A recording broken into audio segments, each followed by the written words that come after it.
지금부터 제가 머리털이 쭈뼛 설 만한 이야기를 들려드릴 겁니다. 어떻게 사람이 백주된 낫에 흔적도 없이 사라져 다시는 발견되지 않게 된 걸까요? 25세의 도로시 아놀드는 향수 수입업자 프랜시스 아놀드의 상속녀였습니다. 부유한 사업가의 딸로서 도로시는 훌륭한 교육을 받았고 명문 브린무어 대학을 졸업했습니다. 그곳에서 그녀는 문학을 전공했죠. 여러 개의 언어를 구사할 수 있었고 작가가 되기를 꿈꿨습니다. 도로시는 똑똑했고 부유했으며 아름다웠고 뉴욕 상류 사회에서 매우 인기가 있었죠. 그녀는 부러울 것이 없는 삶을 살고 있었습니다. 1910년 12월 12일 불가사의하게 사라져버리기 전까진 말이죠.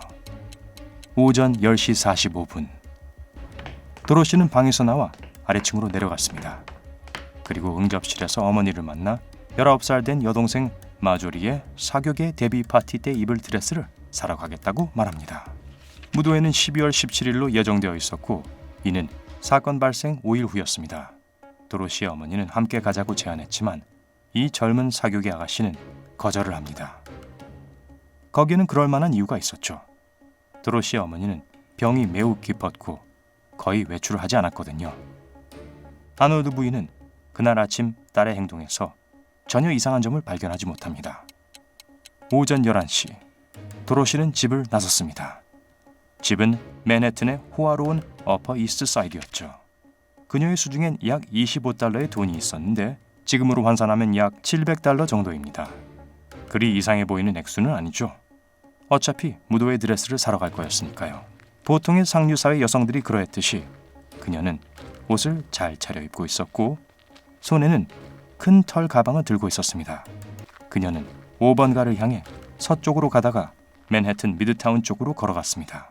보통은 1시간 정도 걸리는 거리지만 그날은 좀 더 걸렸을지도 모릅니다. 길이 얼어 있었고 미끄러웠으니까요. 가는 길에 도로시는 몇몇 지인들과 마주칩니다. 후에 그들은 모두 도로시가 꽤 기분이 좋았다고 회상합니다. 그녀는 심지어 5번가와 27번가 사이에 있는 사탕 가게에 들러서 초콜릿 한 상자도 구입하죠. 그 가게의 점원도 나중에 형사들에게 그날 도로시에게 별 이상한 징후가 보이지는 않았다고 이야기합니다. 오후 1시 27번가의 브렌타노 서점에 가서 도로시는 재미있는 이야기와 에세이의 모음집을 구입합니다. 서점을 나설 때 그녀는 친구 글래디스 킹과 마주치는데요. 글래디스도 마조리의 파티에 초대된 만큼 둘은 그 파티에 대해 잠시 이야기를 나눕니다. 하지만 글래디스가 어머니와 선약이 있었기 때문에 도로시에게 양해를 구하고 둘은 헤어지게 되죠. 오후 2시 글래디스와 헤어진 도로시는 집으로 향합니다. 그녀는 센트럴 파크를 통과해서 집으로 가기로 결정하죠. 적어도 그녀의 친구에게 말한 바로는요. 하지만 그것이 도로시 아놀드의 마지막 모습이었습니다. 12월 12일 저녁 도로시는 여전히 집에 도착하지 않았지만 크게 걱정하는 사람은 아무도 없었습니다. 도로시는 성인 여성이었고 혼자 외출해서 본인의 일을 보는데 아무런 문제가 없었으니까요. 완벽한 드레스를 못 찾았나? 아니면 친구를 만났나? 하고 생각했던 거죠. 그날 밤 그녀가 집에 돌아오지 않자 그녀의 부모님은 그녀가 남자친구 집에 머물렀다고 생각했습니다. 하지만 도로시가 그 다음날 저녁까지도 집에 돌아오지 않자 뭔가 잘못되었다는 것을 알게 되었죠. 하지만 경찰에는 가지 않았어요. 아직까지는요. 그녀의 아버지는 일을 크게 만들고 싶지 않았습니다. 아직 확실하지도 않은 일 때문에 그의 사업 평판에 해가 갈까봐 걱정됐거든요. 그 당시에는 젊은 독신 여성이 결혼도 하지 않고 남성과 데이트를 한다는 것이 꽤 드문 일이었고 만약 언론에서 그것에 대해 뭔가를 쓴다면 아놀드 씨의 평판도 망가질 게 뻔했기 때문입니다. 그는 또한 누군가가 부유한 가족으로부터 몸값을 받기 위해 그의 딸을 납치했을 수도 있다고 생각했습니다. 그래서 그는 이 일이 밖으로 새어나가 일을 더 복잡하게 만들까 우려했죠. 게다가 나쁜 무리들에게 그의 작은 딸도 납치할 수 있다는 생각을 주면 안 될 테니까요. 물론 그가 관계 당국에 곧바로 가지 않은 게 이상하게 보일 수도 있지만 당시에 그가 어떤 심정이었을지도 생각해 보셔야 합니다. 대신에 아놀드 씨 가족은 도로시 오빠의 친구에게 도움을 요청합니다. 존 S. 키스는 변호사였고 실종된 도로시를 잘 알고 있었고 인맥도 많았습니다.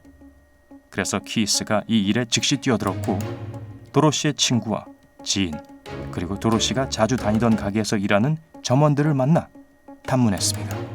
조금씩 그는 도로시가 마지막으로 목격된 날에 대한 세세한 일정들을 짜맞추기 시작했죠. 하지만 그녀가 친구와 헤어지고 난 이후 그녀에게 무슨 일이 일어났는지에 대한 정보는 여전히 없었습니다. 키스는 뉴욕에 있는 모든 병원과 장례식장을 가보고 인근 도시에도 요청서를 보냈지만 아무 소득도 없었죠. 그는 또한 도로시의 방도 수색했는데 이상한 점을 한 가지 발견했습니다. 벽난로 안에 불에 탄 여러 장의 종이가 있었는데 글씨는 알아볼 수 없을 만큼 다 버렸지만 승객들을 태우고 미국에서 유럽으로 가는 배들의 전단지가 있었습니다. 조사하는 데 더 많은 인력이 필요하다고 생각한 키스는 이 일을 핑커톤이라는 유명 사립탐정소에 맡길 것을 조언했죠. 형사들은 유럽으로 가는 모든 배들의 승객 명단을 확인했습니다. 그리고 대서양 너머 그들의 연락통 역시 배를 타고 도착한 사람 중 도로시의 인상착의와 일치하는 여성을 찾기 위해 노력했고요. 하지만 아무것도 발견되지 않았습니다. 그런데 도로시의 남자친구인 조지 그리스콤 주니어가 그때 당시 유럽에 있었습니다. 도로시가 42세의 필라델피아 출신인 그를 만난 건 대학에서였죠. 1910년 12월에 그는 가족들과 피렌체를 여행하던 중이었습니다. 그럼 이제 이 퍼즐의 조각이 마침내 맞아떨어진 걸까요? 도로시의 부모님은 항상 그 둘의 관계를 반대해 왔었는데 어쩌면 그 둘은 몰래 도망쳐서 유럽으로 간 건 아니었을까요? 아놀드 씨 가족은 그리스콤에게 전보를 보내 딸의 행방에 대해 아는 게 있는지 물었습니다. 그는 아무것도 모른다고 대답했습니다. 도로시의 가족들은 이 대답에 만족하지 못했고 1911년 1월 16일 도로시의 어머니와 오빠가 그리스콤이 머물고 있는 피렌체의 호텔로 가서 그와 직접 이야기를 나눴습니다. 도로시는 그때 이미 한 달 넘게 실종된 상태였고 그녀의 오빠는 거의 제정신이 아니었죠. 그는 그리스콤이 진실을 말하지 않는다면 가만두지 않겠다고 위협했습니다. 하지만 그는 도로시가 어디에 있는지 그녀에게 무슨 일이 일어났는지 모른다고 계속해서 말했죠. 그리고 그녀의 평소 상태에 대해서도 우려를 표했습니다. 그는 그녀가 자살을 하기로 결심했을지도 모른다고 말하며 그 증거로 그녀가 최근 그에게 쓴 편지들을 보여주었죠. 그 편지에서 그녀는 자신의 글을 실어주지 않는 문학 잡지로부터 계속해서 거절을 당하는 게 얼마나 괴로운지를 토로했고 그 이야기는 정말 암울하게 들렸습니다. 계속 실패뿐이에요. 제 앞에 보이는 것은 돌아올 수 없는 긴 길밖에 없어요. 어머니는 언제나 제게 사고가 났다고만 여기시겠죠. 하지만 그 이야기는 너무 억지스러운 것 같았습니다. 도로시는 야심이 있었고 대중들에게 인기를 얻기를 원했죠. 그러니까 문학적 시도가 성공적이지 않다고 해서 그렇게 낙담하며 나쁜 선택을 할 만한 사람은 절대 아니었습니다. 도로시의 오빠는 그리스콤이 보관해온 편지들을 훑어보았고 그 편지들에는 이 조사에 도움이 될 만한 어떤 것도 들어있지 않다고 판단했습니다. 딸이 실종된 지 6주 후 프랜시스 아놀드는 결국 패배를 인정하고는 기자들을 불러 기자회견을 열었고 그녀가 센트럴 파크를 지나 집으로 돌아오는 도중에 사고를 당했을 것이라고 말했습니다. 유명하고 쉽게 눈에 띄는 여성이 대낮에 공격을 당했는데도 목격자가 없을 가능성은 매우 낮아 보이지만 세상 일은 모르는 거죠. 어쨌든 이제는 경찰도 수색에 동참했습니다. 그들은 센트럴 파크의 구석구석을 살피며 철저한 조사를 했지만 여전히 도로시의 흔적은 발견되지 않았죠. 그들은 또한 조지 그리스콤의 알리바이도 확인했습니다. 많은 목격자들이 1910년 12월 12일에는 그가 뉴욕인커녕 미국 내에 없었다고 증언했거든요. 그리스콤이 도로시와 연관되었다는 증거는 단 한 건도 발견되지 않았고 게다가 그 자신도 도로시가 돌아오기를 바란다는 광고를 신문에 내기 위해 수천 달러를 썼고요. 그는 언론에 그녀의 부모님이 반대하더라도 결혼을 할 것이라고 말했습니다. 물론 그녀가 단순히 도망쳤다는 설도 있습니다. 그녀가 잡지사의 거절에 대해 꽤 많이 우울해하고 있었다는 건 이미 잘 알려진 일이었고 사실 수사 초기에 벽난로에서 발견된 타다 남은 종이도 출판사로부터 온 거절의 편지로 추정되었거든요. 그녀가 무도회 드레스를 사기 위해 가지고 나간 돈이 정말 비밀리에 도망치기 위한 자금이었을까요? 그녀의 실종 하루 전날 그녀의 수중엔 36달러, 오늘날 기준으로 약 925달러 정도가 있었고 친구들과 점심을 먹기 위한 돈이었죠. 그걸 드레스를 살 돈과 합치면 새로운 삶을 시작할 1,500달러에 가까운 돈을 가지고 있었던 거니까요. 하지만 그 가설도 상당히 의심스럽긴 합니다.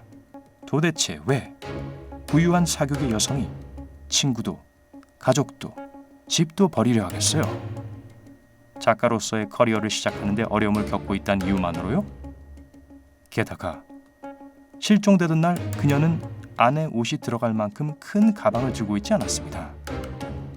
그리고 그녀의 가방에 몇 벌이 들어갈 수 있다고 해도 그녀의 방에서 없어진 옷은 한 벌도 없었습니다.